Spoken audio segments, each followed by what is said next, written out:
guys, well welcome back to CrossWalk. This is episode number 2 of season 1 right here. Just real quick, we had a couple things we wanted to go over. You know, we were at the house and we was talking and we decided, hey, let's stop what we're doing. Jump in front of the microphone. Let's jump in front of the microphones and do it there. And that's what I was telling you guys is that this is about real life. Because this is what me and Chuck already do. Anyways, and this is just like every time that we get to, my wife makes fun of me all the time because she's like, I can't have you and Chuck together because I can't get you apart because you just talk. We're bad. Like, we can't, it got to a point, our kind of family, we're definitely that Southern Baptist church, like our family kind of sits together in the same row and everything. Like, we had to quit sitting by each other. Be conversing and talking the whole time. We'd be talking too much. We'd be like, oh yeah, that was like something the pastor will say. It'll be like, hey, that's what we were talking about. Or, right. Usually we're laughing about something, so that's why we had to quit sitting beside each other. And so, but that's how it happened, And so we were talking, and we was like, let's stop it right here. Let's go down and get from the microphones, and we're gonna start talking. But basically, and so if we get sidetracked, or if we're like, oh, we don't really know what we're doing here, that's because this is a real life conversation happening. Like, it's not, we're not like super prepped or prepared or anything. So, but we were talking about welcome to the show. Welcome to the show. We were talking about busyness, just being busy. Because I was telling Chuck, this week's been crazy. For those of you who don't know me, I work, like I said in the last podcast, a blue-collar job, your regular 9 to 5. This week has not been so much of the 9 to 5 part. It's been more like it's been like 7:30 to 7:30, if not more. It's just been, man, the overtime's been killing, which is good, because I love the money aspects of the overtime, but the busyness side of it has definitely, and which it plays perfectly into it too, because I've actually had some of my friends in which New Haven has called off their Sunday school classes again. Yes, we cut back to, I think we got word the other day that they decided they were going to cut back to just the Sunday morning service and the regular Wednesday night service. Right, yeah. Which we were a little bummed because we got 1 week of Sunday school back in. 1 week. We love our groups, man. We loved getting back in our groups and getting to see people that we hadn't seen in a while. And we did that for a week, and we were supposed to start youth back up this Sunday night. We're like, oh, we're going to put that on hold again. Yeah, so I mean, it's a bummer, but I mean, it's all in God's timing, and He's got a place and a timing for everything. And I know it's not just us, because I feel sorry for, and a lot of churches have. I don't want to get too far into it because this is actually a topic that we kind of had planned for some other podcasts. But just the fact, more or less, let's just go for it. More or less, yeah. we with the churches closing down in places in California and out there west, dude, they're not even allowed to worship. They're totally closed down right now. And I want to be careful. I don't know that I would necessarily say, because I don't know the details of all of it and everything, and so I want to be cautious. I'm not saying that there are any governors out there that are truly against the church per se, like Big C church. It's not like they're just against Christianity necessarily. But in the efforts to slow the spread of the virus and things, they've handed down some mandates and stuff that has made it very difficult for churches to gather, even with precautions. Well, so there's been some legal battles there. I had seen, I don't know how true this is, this is all, Facebook media, so fake news, as Donald Trump would say. This is all social media. I'm going to have to work on my Donald Trump impression. Me too. Or maybe Joe Biden impression now, I guess. I don't know. We'll see. Yeah, the election is over-ish. Yeah, they've called it and things, but we'll see some legal battles and stuff over it in the coming weeks, I'll say, months, maybe, who knows, whatever, because they've got time, till the next, whoever it is, which looks like it's going to be Biden, but they'll be sworn in January, so there's going to be all kinds of madness from now till then. But regardless, I mean, anyways, we can talk all day. The coronavirus, man, it's been crazy, and it's shut. But I'd seen, and which I don't know how true it is again, but I'd seen in some churches out there, they're allowed to meet and to worship, and the pastor's allowed to get up and preach, and all that stuff. They're not allowed to sing. Yeah, I think they had done some things. They definitely don't want. I don't know how true that is. They definitely don't want in some places choirs. Because again, that idea is like if you're really like up and you're belting it out and everything, you're forcing that airflow a lot more. I can understand that in ways, but I'm just saying like I've heard like as congregations, like the whole congregations, like they're not even like allowing like sing because I don't know if that's just like a I don't know, man. I'd heard of like great breathing. Yeah, like John MacArthur's church. They had done a lot of stuff even outdoors, and were being met with a lot of opposition even still. So I mean, it's kind of but what it's done, man. The coronavirus and all those things. You take. Again, the whole idea here is that real faith meeting real life. It's not just a Sunday experience. And so for those people being able to get together with their fellow Christians and be one church united, it means a lot to them. Mm-hmm. It helps grow their faith. And so to have that ripped away, it's just kind of added to the anxiety that I think even your average person who's not really dealt with a lot of anxiety in life is beginning to feel this year. We say them, but like really that's speaking because that's what we was. That's us. Yeah, because we starting out this year, we were doing church services. We started taking precautions. It got shut down for a couple months. We were back with nothing. It was just all purely online. Yeah, online. Which is fine. I think if Paul were alive today, he would be like the internet is the greatest thing ever. Oh, dude, yeah. You take the Billy Graham of the greatest evangelist ever, that did everything, to start churches and travel around and tell people. He's like, you mean I don't have to walk 300 miles to go tell these people the gospel? I can just jump in front of a camera and do like he would have a field day with it. I didn't have to write them that letter. I could just DM them. Yeah, exactly. Like it would have been cool for him to have that, but at the same time, we really like being in person and gathering. It's a big difference. So it's made it hard because we got a little taste of it. We'd opened up for like 3 weeks. We got back in a little bit. Had to shut down. Closed down for like a month and a half. Something. And then finally, everything ran together. We were like, they had decided like. We're doing it. We're open back up. We're gonna go for it. We're really blessed, very fortunate at New Haven. We actually have two locations at our campus where we can have groups to be able to easily gather because we have our regular sanctuary, our regular meeting location that you would normally have, and then we also have an additional building that's a big space where we call the fellowship hall. Right, so it's the Hall of Fellowship. So, a lot of churches don't necessarily call it a fellowship hall, but it's basically we used to have basketball goals in there. It's a big place we can eat meals and kind of gather. And so we've got that set up as an area where it's a little easier to social distance, and we have a big projector, and so all that's good. And so we've been able to do that. There's other churches that haven't been able to do those things. And people were kind of scared about gathering even in homes because like we don't know what to do with this and that. And so there's just kind of been this extra anxiety. And so as the economy has opened back up, as people have been back to work, it's been very easy it's like, oh, well, we can't do church the way we used to do. We can't do these things the way we used to do. It's been easy. Oh, but we can go to work. Which that's kind of what... throw themselves... Well, that's kind of what has brought us to the podcast. Into work. So because we had seen...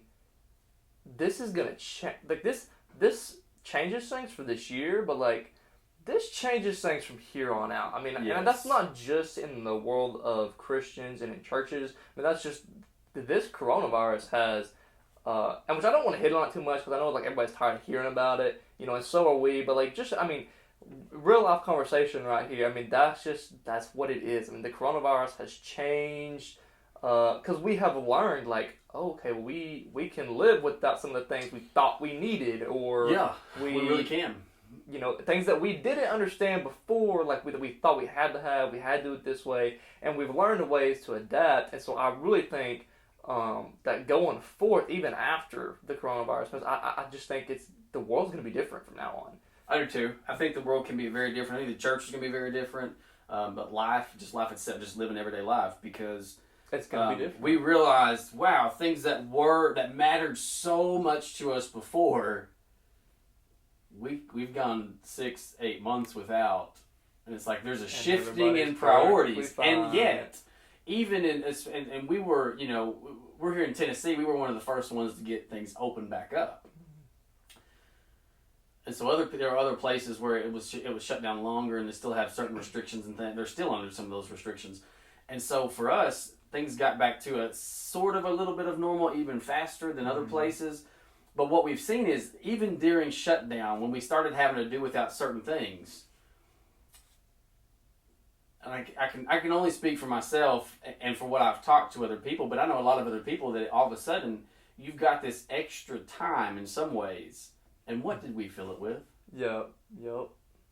Netflix, Disney Plus, Instagram, Facebook, YouTube. Well, that's just. It's like now. I tried my best to make a concerted effort to marketed that so good read, lately. Like more. Like I have a list of books that I've read. I've read more this year than I have in any of the last probably 5 years. Well, you see, and we had time, but all of a sudden it's like, man, they are hitting that so hard. Well, yeah, because they're like all the movies and stuff like that are coming out, or they're skipping, which because theaters are open, but they're skipping the theater. They're going straight to streaming on Disney Plus or Netflix or whatever, and which I understand where they're coming from. It's like, okay, let's give the people something to, which I'm not a fan. Netflix has really killed me with this whole Cuties movie that they have. A lot of different things, yeah. And which, because I know Disney supports some stuff that I'm just not cool with. And it's like, if I'm understanding correctly, I have not watched it, but if I'm understanding correctly, the whole point of Cuties was to expose all of that and be like, here's what's happening. But it's at the same time, it was but you're doing it, you're putting it on full. It's like saying, hey, stop pornography by showing up pornography. It's like, what? Yeah. Wait a minute. What? We're getting a little backwards here. Look at this porn film so I can show you what not to do. Right. It's just weird. So, but all of it, yeah, they got me on that too. But, on the same hand, everybody's like, I hear some from within. I'm not talking about our church. I'm talking about the church at large, right. the global church. The global church of Jesus. I hear some people being like, well, people are all screened out. They're not going to watch our online services. They're not going to do this, they're not going to do that. They're just so tired of being on the screens. Mm-hmm. Have you looked at Instagram? Have you looked at any numbers for Facebook or Snapchat or anything else? They're through the roof. People are not screened out. It's what are we giving them? Have you looked at your own screen? Because, iPhone does the screen times now. Track your screen time. Bro. Because every week, you get the update, your screen time was down 3% this week by, whatever hour or minutes or whatever. And, every week, it's I've really spent that much time doing that. Oh, man. It's all of a sudden you're you're like, wait a minute. I have, we're 30 minutes. I've already been on Facebook for 30 minutes. Mm-hmm. It's where'd the time go? Which really is what we were discussing and talking about is just this idea of priorities. Right. And how to balance everything in life because we're getting back to work. We're getting back to doing things. And not just are we getting back to it, but in many, many industries. I'm an educator, high school teacher. School is so different than it's ever been. I don't care how many years you've been teaching. Everybody feels just about they're a first-year teacher. Right. Because we're having to do things so differently. And it's not just us. All the industries, everything there's some changes and things. And so we go back to work, and all of a sudden we're having to rework and shift and pivot. Pivot's the buzzword. Pivot from how we used to do things. And so it's created extra work. Extra things, and so now that we're doing that, it's okay. Yeah, there are some things for everybody. I think every industry really, but yeah, education for sure. I mean, is that for the students too, or yeah, I think it's different for the students. I don't think there's necessarily extra work on the students, but a sense of extra effort required because all of a sudden now you have to learn how to use all the digital online platforms to do your learning. I can totally understand that because which it would be different from a high school perspective, but I went to college for a little bit. I a year and a half there, in which I went to a community college, and which even then, we still had a lot of teachers in person, and for some reason, I don't know if I just draw the short straw or what, but 13 of the 14 classes that I took while I was in college were all online classes. Yes, and I remember those days well. And this is pre-corona too, but at the time, and it was brutal. Brutal. It was so hard because I didn't I'm not a person that grew up liking school. I wasn't big on school. I didn't like it, but I wanted to go to college and do something. But when I got in there, I was like, Right. Oh my goodness, I would give anything to have an in-person teacher right now. And I can tell you that from personal experience. I've done both. I have a bachelor's degree from Tennessee Tech. Went there. I had one, maybe two online classes. I think I had one online class and then a hybrid class where we had to go in so often. It was a summer class. We had to go in so often, so it was kind of a distance, but not truly online. Mm-hmm. And then my master's degree from Liberty University, from their seminary, it was entirely online. Entirely online. And now it was a lot of video based, but at the same time, it wasn't live, like synchronous is the word they use. It wasn't synchronous video, it was asynchronous. It was pre-recorded stuff, which was good, but at the same time, all your communication with professors is happening literally through chat or email or discussion boards that we had to do, things like that. And so the kids are trying to get used to that. Teachers who have always been used to, we do everything face-to-face at the high school level. Now all of a sudden we have to jump on in front of the camera, perhaps, and either record or do live meetings. And I know you have done this well, right now we're in front of a camera. I know you have done this with your Buck Rush videos. I encourage you guys to go check out Buck Rush, the Buck Rush. There's a plug here. The Buck Rush on YouTube. It's awesome. If you like hunting at all, even if you don't like hunting, maybe you'll get into it. Go check it out. Caleb does a great job, but it's different. It's a different skill set, isn't it? I hate to say it because I didn't really want to bring up the Buck Rush. No, I'll go there. I'll go there for you. But the only reason it is cool is because it created the avenue for this podcast. Because beforehand, really I had no idea. I wasn't a techno guy. I had nothing about it, and I was like, I love hunting. I just want to record some stuff real quick, and I'm gonna post it up there just so I had the video for myself. Mm-hmm. And I had the equipment, I had the stuff, I knew the knowledge about YouTube, and so it created the avenue to do this podcast. So I mean that it worked out good, and it made it all right. But let's take a quick break real quick. All right, guys. Well, just to kind of jump back on track real quick. I mean, because earlier, Chuck had mentioned priorities. We was talking about the coronavirus, and we talked about that it was a priority shift for everybody. Everybody had kind of reshaped the way that they look at life, the way that they go through things, work, and that's priorities where I think shifted. The imbalance is coming in. I know for me, everything shifted, everything's changed. I took on more at work this year. Right. Kind of as a necessity. There was a need. We're doing a virtual academy because, again, Corona. We got kids who we have now given them the option, if you're in our school district, to learn entirely virtually. Right. So we have virtual academy, so I took on that extra, and it made which I know some people are having a lot of trouble with. They've struggled with it some, and it's eaten up so much extra time, and there's been a shifting in priorities, and it's very easy to find ourselves out of balance, out of whack, which again was the whole point that we were trying to bring up in a roundabout way. Right, and that's what got the whole conversation started, because I was talking about my work this week, and I had been busy, and my Bible study had slacked, and my prayer time seemed like it had slacked this week, and it's just not where I had wanted it to be. And which even in the midst of that, it was just such perfect timing, because I've actually had friends that have contacted me and asked me, it was hey, how do you? I've been so busy with work. How do you prioritize? How do you find time to read your Bible and to pray and just to do all these things? Yeah, and that affects everybody of all ages, Christians of all ages, but especially in your teenage years, you can find yourself overrun with just running around doing things. But we're getting a little old. I turned 30 in January, and I don't know who all's listening. That you may be like, oh my word, you're a baby still, but. Especially that coming of age thing, you have to learn. We're both, you're married now. I've been married for 8 years. We're getting into that thing where it's oh man, life can get in the way very quickly. Which kind of off subject, really, really kind of cool of what thing could be is because should be the priorities. I'm 22. You're about to turn 30, which is that's actually the majority of our audience views are from 20 to 30. 30. So I don't remember what the exact number was, but 20 to 30. It was the. Typically an under 40 audience. 60% of our audience that has watched so far has been from that age group. Yeah. Which I guess because they can, which makes sense. Which makes sense. But so priorities. But you were talking about, and I'll go ahead and jump here. We were talking about priorities that and I made the comment that I think we get it wrong sometimes, that we think, oh man, I need to get back to God. I need to get back to this and praying and reading and I need to reshift priorities, and I totally get that. But I think sometimes we need to look at it from the standpoint of Jesus is not just like the top priority. Mm-hmm. He's actually the filter for it all.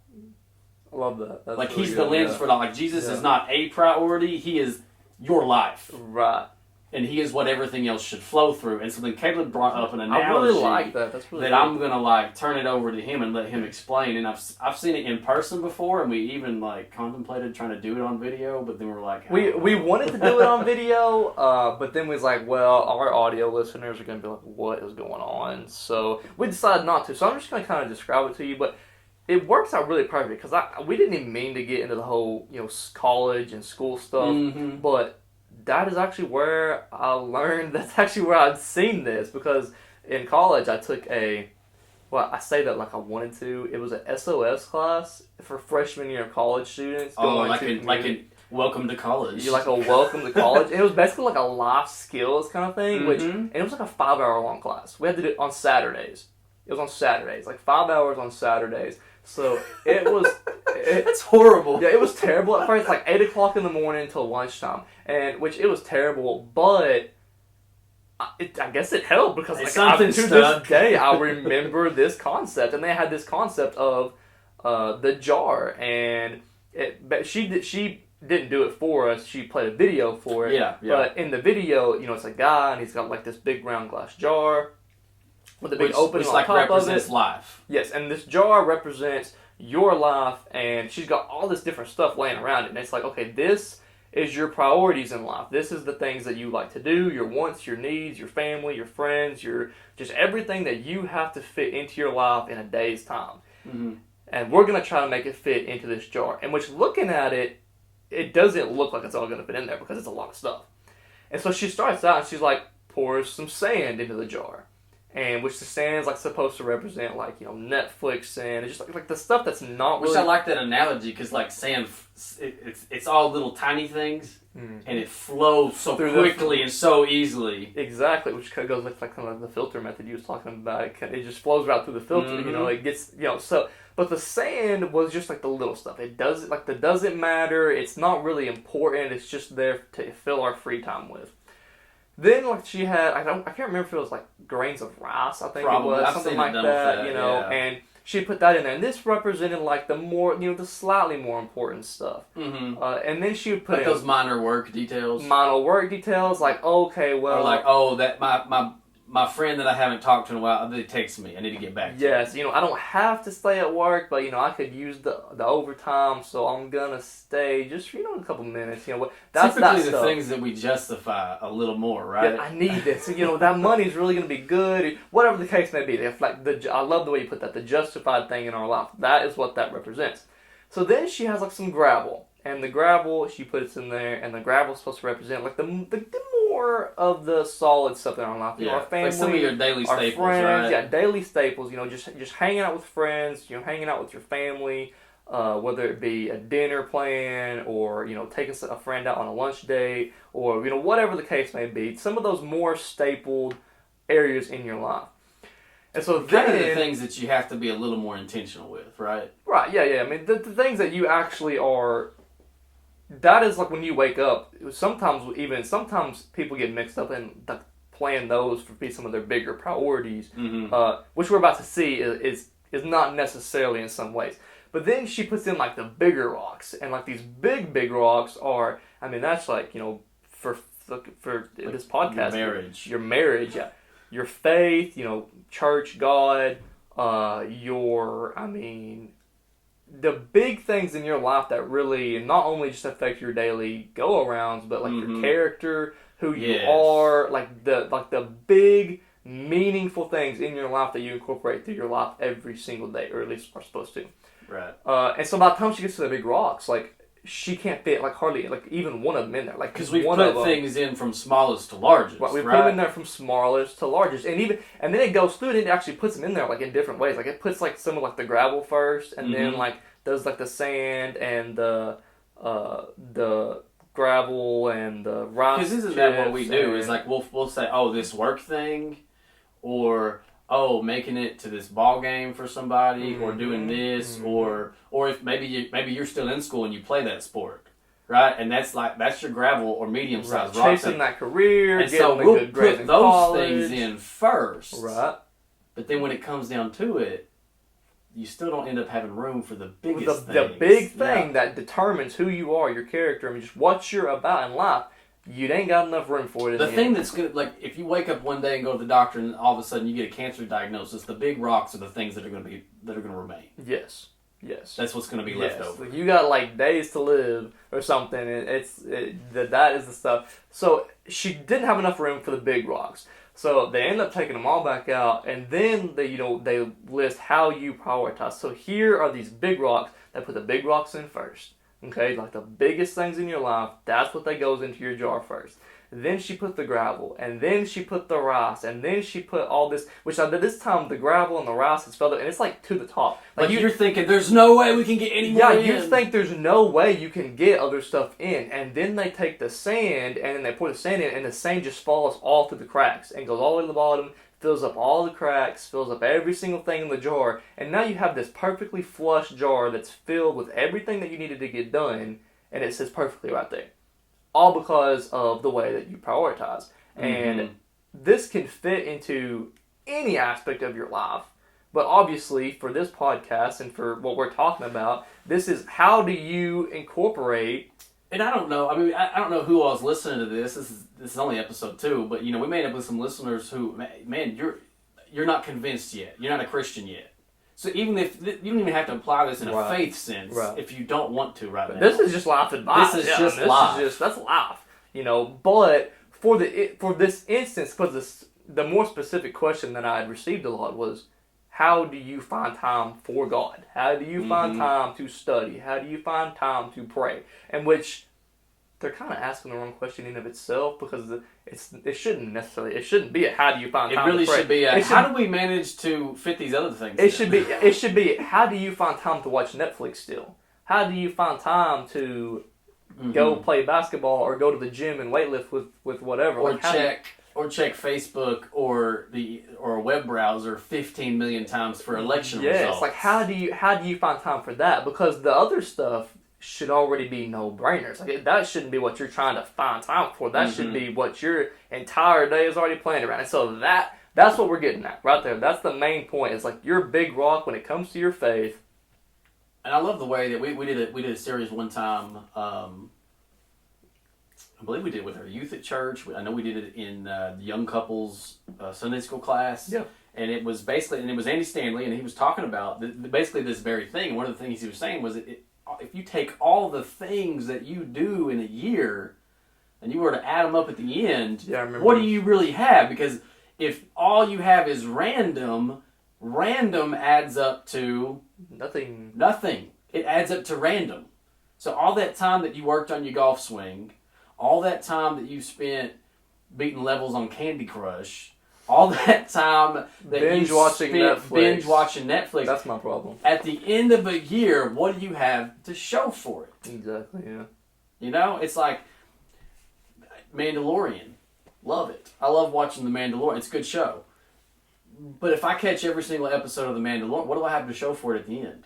It's like, okay, cool, I got something I can talk about with other people who maybe watch the show, but in the grand scheme of life, like, what have I added up? And which I know we're more specifically talking about, like, the faith-based aspect of this, but, like, this changed the way that I worked. This changed the way that I went about, like, my work life, my work ethic, because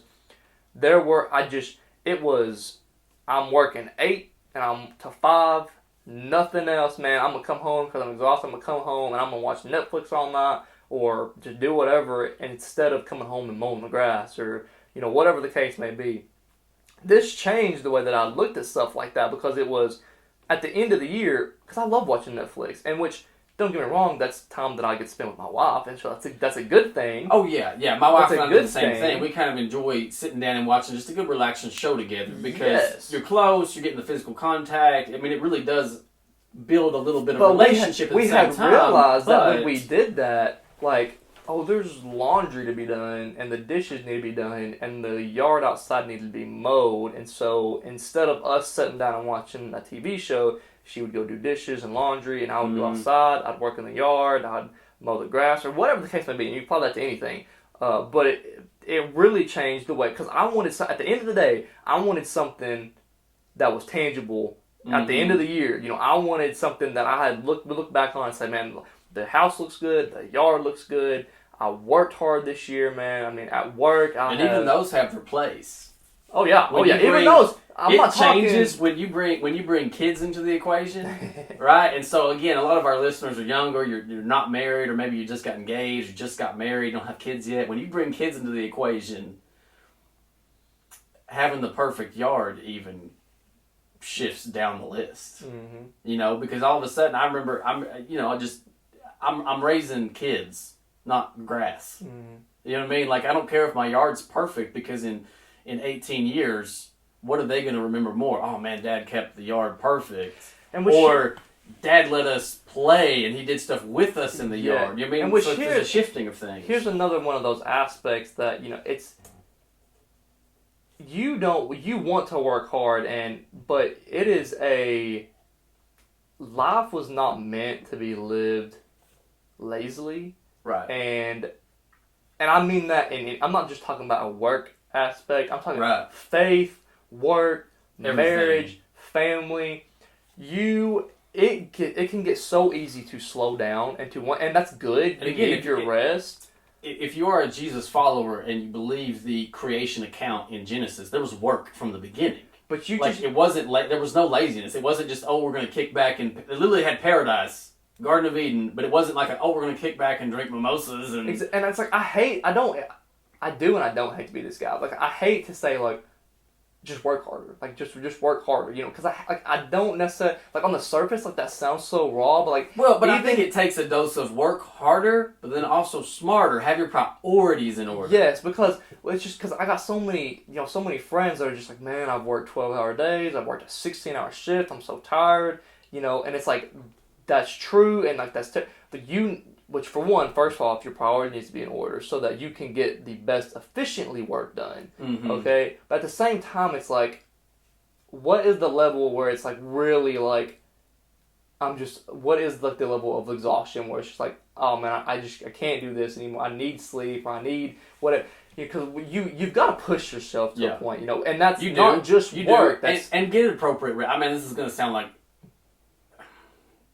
an infomercial from a gym class or something, but like, you need sleep, you need rest too. Like, here's the thing, because what we do is we'll binge watch Disney Plus or Netflix or whatever else, and we will lose sleep need the sleep for the next part day. Of the priority. Exactly. The sleep is the part of the priority that people cut out. Sleep needs to be not the biggest rock, but it probably needs to be a medium rock in between the big and the gravel. Yeah, because you've got to have your sleep, and I hate it for people because that have so much that struggle giving up some of the things that they love doing, like Netflix and whatnot. Mm-hmm. That's my thing, man. Like, I love watching Netflix and binge watching shows with my wife and whatnot. I love doing that, which I do it way too much. Yeah. But that was the big cutout for me. It becomes a point where things just become habitual and they become easy to do. And when you sit back and you think about it, it's like, I don't actually love that.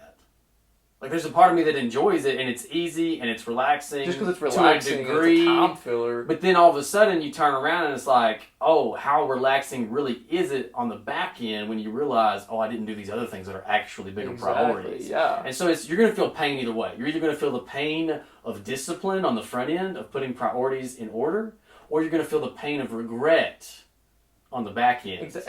I'd rather, if I'm thinking about it logically and from a realistic standpoint, I'd rather have the pain of discipline on the front end than the pain of regret. Which I would too. And I know that we're like all over the place in a sense, and the reason why that being is because there's such a fine line between like, I'm not working hard enough and I'm working too much, and not just with work that I'm putting too much time into my family or whatever it may be, and I'm losing money, and I don't have enough money to support my family because I'm spending too much time with them. Like, that's not a good... Like, spending time with your family is so important. But, if it comes to the point where it's affecting... There's a time and a season. There's a time and a season. When it comes to the point when it's affecting... Solomon put it, there's a time for everything under the sun. And that's one of my other problems, because when me and Carrie first got together and we first got married, dude, man, it was hard to wake up for work in the morning because I'm sleeping in, and I was spending so much time with her, and I'm like missing out on hours on work, and then it's like I see the bank account starting to get drained and stuff because it's like all I want to do is spend time with her, which is a good thing. So our advice for that is before you get married, put some back in savings so you can spend extra time with your wife. Yes, and so, but what you get what I'm trying to say here? No, I totally get it. Everything has their time and place. It's important because family is like a number one thing on a lot of people's lists. It's just, man, I gotta spend time with my family, my wife, my kids, whatever it happens to be. There's a time and place for that too. You need to spend time with them. You need to do that. But at the same time, it comes to, if it's affecting other areas of your work life, you're not supporting your family because you're spending too much time with them, and that branches over in any other aspect. I just use that example because that's usually a really important one to people. Yeah, and so we're going to take a quick break, and then we'll kind of give something actually a little more concrete to tie it all together. Yes. All right, so we're back, and what we wanted to do, it's easy for us to ramble and just kind of get going on, anecdotes and various things, but we kind of want to give something a little concrete. Again, we're not experts. We haven't lived that much life, but what we have seen from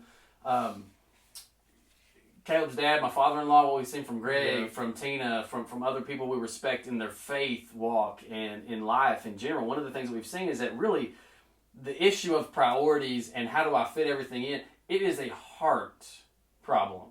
And I say that from personal experience. Right. So when I realized that, Facebook, or I realized that Netflix, or I realized that whatever it is, it's getting in the way of things that matter, I have to step back and say, okay, that's a heart issue somewhere. And so Solomon, or the writer of this proverb, he put it this way in Proverbs 4:23. I think this really cuts right to the heart of it, no pun intended, I promise, that he says, guard your heart above all else. And when he's talking about the heart, your soul, your mind, what are you taking in? What are you desiring in life? He says, for it's the source of life. Everything that comes out of your heart, that's where life happens. And so when we talk about real faith, meaning real life and everything, it's heart issues all along the way. I like the way that Tim Keller, he started a church in New York years ago. Really, really great pastor, evangelist, apologist as far as like defending the faith and everything. One of the ways that he put it, I saw the other day, I love this. He says, what the heart trusts. And I think about that. Let me finish the quote first and then I'll kind of dissect it. What the heart trusts, the mind justifies. Yeah. The emotions desire, and the will carries out. Everything follows the heart. And I think it goes back to what the heart trusts. And there's so many things that we trust in that we don't realize that we are. We don't realize that we're sitting down in the evening trusting that Netflix is going to help us de-stress and deal with what happened earlier that whole day. That's good. We're sitting down and we're looking and we're not realizing that that fear is actually just misplaced faith. Ooh. We're not realizing that what I am so afraid of, I'm actually placing my faith in the fact that it can hurt me and harm me, and therefore I should fear it, instead of placing our faith so much in God. That's deep. Man, that's a lot. Occasionally we dig up some gems. That's it's all right. That's good. So what your heart is trusting in is how you will spend your priorities. It's guaranteed. It's guaranteed because when you realize, because you start on that path of justification so quickly. Well, it's not a bad show. It's not like we're putting bad things in our mind by watching this, and it's with my wife. It's relaxing. We start justifying it so quickly. And just to add on to that, and you continue on. You go ahead, man. Real quick, I just want to this is biblically. This is not just quotes and sayings, okay, from smart people that know stuff about living life and what. This is biblical, man. I mean, God talks about the heart and the way that our heart controls us continuously throughout the gospel. Oh yeah. And when Jeremiah, I always think of Jeremiah when he's like, basically the human heart is deceitful and wicked above all else. Exactly. And when you who can understand it? When you had first read me that comment, the first thing that came to my mind was, and which just had, because I was just reading through this the other day, was Matthew 12, where it says, how can you speak good things when you are evil? For out of the abundance of the heart, the mouth speaks. So that is plain as day right there. My actions, my character, my emotions, my feelings, anything that comes out of me comes from my heart. Yes. What my heart what my heart has faith in, what my heart has belief in, whatever my heart follows is the rest of my body, the rest of my actions are going to follow suit. Mm-hmm. Yeah, absolutely. And so I think to kind of give, because we want it to be real faith, real life, real conversations, but something that's you can really apply. So kind of, we'll mention Andy Stanley a lot. We like Andy Stanley. But one of the things they always say there at North Point is we want to put some handles on that truth. Yeah. So to put some handles on it to make it easy to grab hold of and carry around and do something with, and the first thing you got to do if you're going to set your priorities straight is be honest with yourself. Number one, be honest with yourself. What is your heart trusting in? This is what happens when people get addicted to anything. Netflix, pornography, drugs, alcohol. Your heart is trusting in that it is going to fill a need. It is going to at least medicate and numb the pain of life in some way. And so you got to have an honest conversation with yourself and God. What, God, search me, as David prayed. Search me, know my anxious thoughts. What is my heart actually trusting in? Because what your heart trusts in, your mind will justify, your mind will move towards. So what will happen then is when you say, okay, I've been trusting in Netflix. Now all of a sudden I recognize my heart needs to trust in God's Word. So you're saying your mind will start justifying and finding ways to make that a priority. So you're saying that if you were to kind of put in a list or a step-by-step thing, you would say that your step. You know what? Let's type it out as we go. You would say your step one is I need to get my heart aligned. I need to get a heart alignment. I need to get my heart aligned with the things of God. Or I would say even I would say step one is beyond. It's almost like a tune-up, like a checkup. Right. Okay. Like I'm gonna bring my vehicle into the shop. You're gonna read the computer and say, here's a diagnostic. So step one is diagnostic. Figure out, be honest with yourself. Right. Okay. What are you trusting in? And then step two is you need to recalibrate. Right. You need to realign with God. So which I love that, and which I didn't really intend to go this way with it, but again, I'm gonna mention my group of guys. Whenever it seemed like because the coronavirus had really put some guys in a bad place, and I've been in a funk all year, away from their faith, and so that's why we had to do the podcast for our own therapy. yes, it's therapy. And so, but I text our group message, which, like I said, there's like 25, 27 guys in that group. And I text them, I was like, listen, guys, it's time to get serious. It's time to get real about our faith. If anybody wants to grow spiritually, if anybody wants to actually grow and deepen this, send me a private message on Snapchat or Instagram or whatever it happens to be. Send me a private message. I'll put you in another group, and we're gonna grow together. So I had, out of those guys, I only had like 5 or 6 message me back. But out of those 5 or 6, put them in a group message. That was the first thing that we did. I said, hey, let's recalibrate. Let's realign our focus with the things of God. And how we did that was, I said, it was on a Sunday. And I said, from this Sunday until next Sunday, for 1 week, I want you to cut out all secularism that's in your life. Now, and that in music, movies, TV, the things that you surround yourself with, social media, and not that, I love country music. 2020 is not the year for country music or Taylor Swift. I'm sorry if you like these things, Taylor Swift, all these things. Like, you're just gonna cry.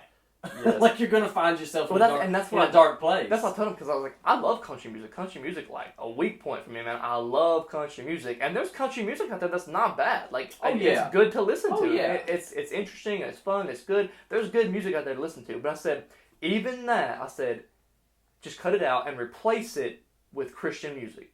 Like, I'm not saying it's bad. Man, you remember from all those years, which Caleb had to listen to me way too much for, poor him, but man, all those years in youth, man, what did we do? Every application was, hey, do this for 7 days. Yes. Do this for a week. Do it for a week. Something that's tangible that you can visibly see, and you slowly build habits one day at a time. That's probably where I got that from, honestly. It's one day at a time. That's what I did. And so I said, if you find yourself, Netflix shows, man, there's some good Netflix shows out there. They're not bad. I said, there are tons of Christian movies out there that you can watch. Yeah. So for 1 week, if you go home and you find yourself wanting to watch a movie, watch a Christian movie. Watch something that has to do with the gospel. Watch a documentary on the gospel. Whatever it may be. Don't watch just a regular TV show. If you're laying in bed and you find yourself scrolling on social media, on Facebook or Instagram, which I'm not saying it's bad to check it. If you want to check it once or twice or whatever. No, there's so much good that can come from, which we'll talk about in a future episode. There's so much that can come from social media that's good. But if you find yourself laying in bed scrolling through it, click off of it, pull your Bible app up, and just read through your Bible. And so in every aspect that you can, basically the whole goal of it was just to fill your life with as much Jesus as you possibly could. And after that 7 days, we're not even saying like do it in a sustainable habit kind of way. Just a 1 week reset. Yeah, no, it wasn't even almost like that. It was hey, I know it's going to be hard, but just kind of like in the same time way you do dieting, because sometimes the best way to do dieting I have found first. Sometimes the best way I have found it is to do a cheat meal on the weekends. Do a cheat meal on the weekends, on Saturday or Sunday, whatever it may be. That way, your Monday through Friday, you're so strict about it because you're like, if I'm super strict about it, I get a good cheat meal at the end of the week. And that makes it more sustainable to do. Yeah. And so that's kind of the way I looked at it. I was like, hey. Right, and I know we love to call things like that. We call it cheat meals or cheat days or whatever. But again, it's just a setting of priorities. We're saying a little bit of junk food is perfectly fine.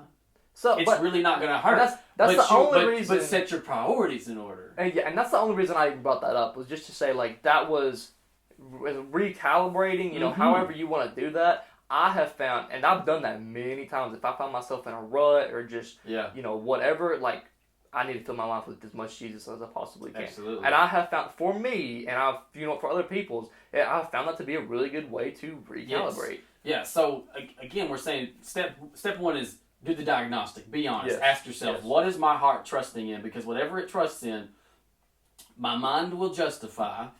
And once I have justified it in my own mind, which is you are the easiest person in the world for you to lie to. Mm-hmm. For you to convince of anything. Yeah. And so you got to be honest with yourself. What am my heart trusting in? What am I trying to justify? Because whatever I justify, I will desire. I will become addicted to. My emotions will want it. Mm-hmm. And then you need to recalibrate. If that means for 3 days, 5 days, 7 days, whatever, you cut certain things and put in extra good than what you would maybe do on a daily basis. However, you need to recalibrate. And then the last thing I would say is don't do it alone. Well, I think that the number 2, I think it's really kind of funny that, because in the definition that you kind of just described it at, it was honestly like a modern day fast. It was. That's that is basically fasting. You might even, yes. Modern day fasting 101. Fast, right? That is like a fast, but I just want to real quick. No, it is. And maybe we'll talk about fasting someday because that's not... Fasting's awesome. Dude, fasting is not a thing that we do often. Most people, especially people who are, if you're not of a particular faith persuasion where fasting is brought up, you hear fasting. The only thing you know about fasting is that some people do it for weightlifting, or you have to fast before you have blood work done. That's what you've heard of fasting. But we'll talk about that at some point, probably in a future episode, because it's not just fasting from food. It's a taking your mind off of the everyday that can clog your vision of Jesus for a specified period of time, right? And replacing that thing, it with extra focus on resetting the priorities. Yes. And that's what we're talking about, that recalibration. So you can continue. Sorry. And don't do it alone. Don't do it alone. That's the big thing I would say. We're going to be practicing what we preach here. Well, not that we're preaching, but whatever. We're going to be doing. You get what I'm saying? We're going to be doing this ourselves because work's getting crazy for both of us. Like just horrible right now, and it's really easy to steal time from family to be able to put in that extra work. It's easy to steal time. Well, if you remember at the end of the year, dude, you were. Every Thursday morning, we were meeting. Dude, yes, missed those days. We were meeting. We're going to start that back. Yeah, before we went to work. And that's the thing. What your heart trusts in, your mind will justify. Yes. And your emotions will desire.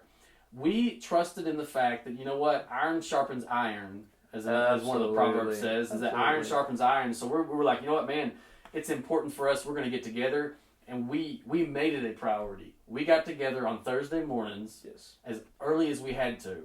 Yes, we were some of the, and that goes into that priority thing. I felt really accomplished because we beat some of the old dudes into McDonald's, and that goes to the priority thing. It's like we didn't have, at that time, it's not like that was just easy for us to do. We didn't have time to fit that into our schedule. Hard. We woke up early and made that a priority to go to McDonald's at 5:30, 6 o'clock in the morning.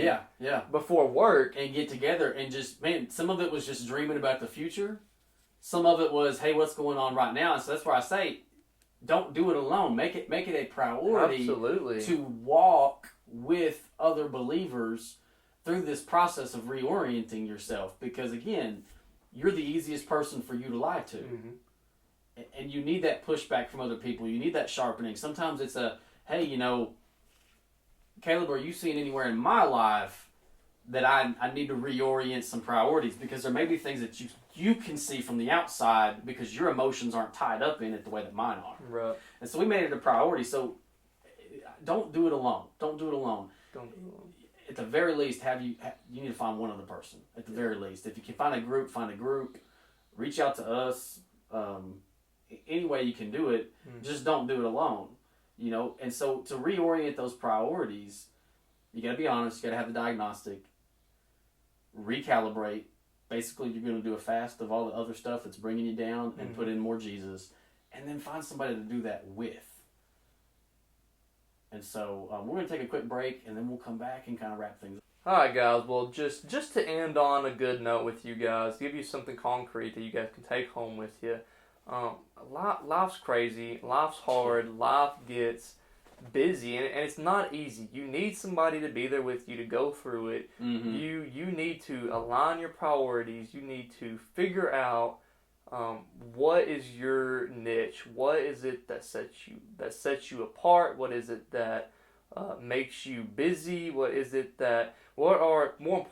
the things that you include into your life that you should probably start with just excluding it and taking it out? Yeah. And I think, so one of the ways you can do this is to, I read a book one time that they kind of told this parable about eating frogs. And the idea is that every day there is something, there's 1, 2, maybe 3 things that are the main priority for that day. Mm-hmm. And it's like a frog. And your goal that day, because typically these big things are stuff that we don't like to tackle first. We don't like to start the day out with these things because they tend to not be fun. But some of those big priorities, it's like a frog, and you got to eat these frogs. And so it's not fun to eat frogs unless you're into that. I don't know. But you got to eat the whole frog. If you don't, the next day, the frog from the day before has grown in size and it is bigger, and now you have the new frog from the current day, and you got to eat both. Oh. And so it's all about figuring out what your frog is for today, getting it taken care of so that tomorrow you can tackle eating a new frog and they're not growing in size. I love that. Right? Yes. And it was great. And so... life advice, bro. So you, again, be honest. Make a list, even if you have to. Write down the things on the left side that are distracting you that you probably need to cut, and then write down the big things on the right side of your list that are what you need to organize your life around. I think the biggest takeaway, because we've all heard it, when somebody starts talking about priorities and how to prioritize your faith and God and church, everybody, the first thing to do is, put God number 1. God's the first thing you got to do. And I love the way that Chuck had put it. God is not just number 1. God is not just our number 1 priority. God is our filter for our priorities. That's the whole, just to kind of wrap it up with episode 1, that is what faith is. It's Christ living through us. God is like the pencil and the paper you're writing the other priorities with. Exactly. He is how you manage your priorities. He is the one. And with that includes, making sure, and I would encourage you guys to make sure you guys are doing your a good Bible study every day. Make sure that you're in prayer and having that daily time with God, because that's important. That's not just something, I know you hear it all the time, from people in the church and whatnot. They're just like, pray, read your Bible. And I know it can sound repetitive. And like almost too basic in elementary. Too basic, yeah. But that's the moral of it. And, and so in fact, be on the lookout for episode 3, because it's probably what we're going to tackle in the episode. It's really some good practical ways to get into God's Word and not be bored. Yes, and to stay focused while doing it, because that's hard. I mean, it's not easy. It can be. And so I think that that's a good way to bring this episode to a close. I think it's a good way to bring you guys into the next episode. So stay tuned with us. That's what episode 3 is going to be about. Episode 3 is coming up. Studying your Bible, getting the tips that you need to stay focused, to stay on track, and making it a daily priority to get into God's Word and be in His presence. So, thank you guys for watching. This is Crosswalk, where real faith meets real life. If you guys are watching on YouTube, don't forget to hit that subscribe button so we can get more followers, get more results for the YouTube algorithm. Yeah, and just so you don't miss any, yes, hit that bell. You'll know every time that a new episode goes live. When a new episode goes live. So thank you guys. Join us back here on the next episode for study tips and how to be more in tune to God. So thank you guys.